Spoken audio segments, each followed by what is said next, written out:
Good morning and welcome to Breakfast with Bernie, Stage 3 at Tour de France. How are you feeling today, Mr. Eisel?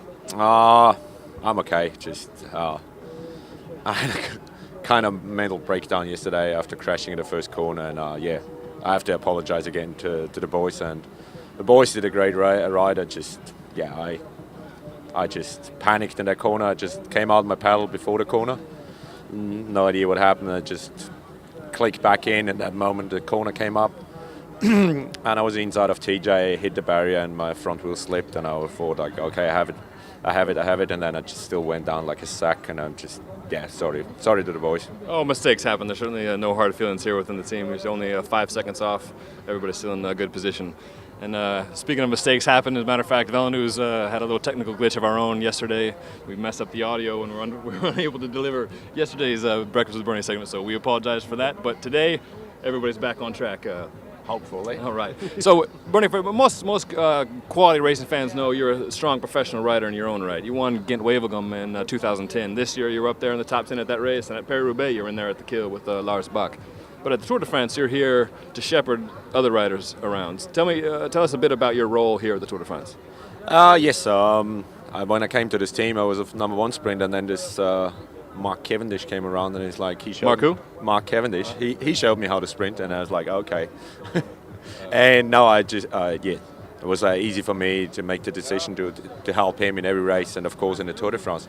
And I'm here actually as the road captain. So I'm communicating between the riders and the team car, and sometimes I have to make the decisions in the race. So it's like the riders talking, and it's like, okay, let's ride. We have to ride faster. We have to ride easier. And it's like, how are you guys feeling? And this is my role here. And of course, getting all the guys out of trouble. And didn't manage yesterday. well, speaking about stage 1, there was several crashes there at the end. How do you keep track of where Goss is, of where Cavendish is? Is it just a visual thing? You're looking around to see him? Are you talking on the radio? How do you keep track of all these cats you're trying to herd?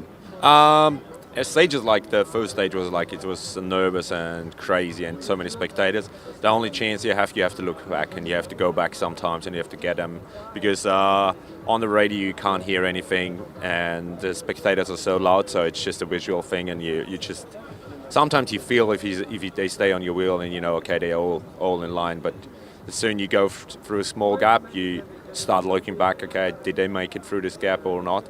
And I think I went back like 5 or 6 times on the first stage to bring them back to the front. And I think they did a good job there because even Lars Bach helped a lot, so they didn't crash there. Just on Gossett just crashed 1.5 Ks to go, and this was just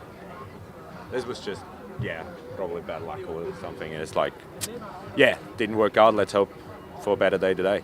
Now, Mark Cavendish has nothing but positive things to say about you. He's very complimentary of not only how you ride on the road. He says he's always knowing what I'm thinking. It's like there's a unspoken bond there, but also off the bike. You often room with him. You're rooming here at the Tour de France with Cavendish. What's he like after the race? It's different. It's like the Mark Cavendish from the interviews. He's like impulsive, and he's absolutely a nice guy with a big heart, but just sometimes he can't sit still, and so he always has a tech gadget in his hands, like a phone or his new flyer from HTC. So he's always on, full on. And now, but I can't think about a better roommate. Well, especially it's got to be a pretty good vibe in the hotel room after the guy wins. Stage 3 looks like a good opportunity for HTC and Cavendish. So best of luck to you on that today. Thank you.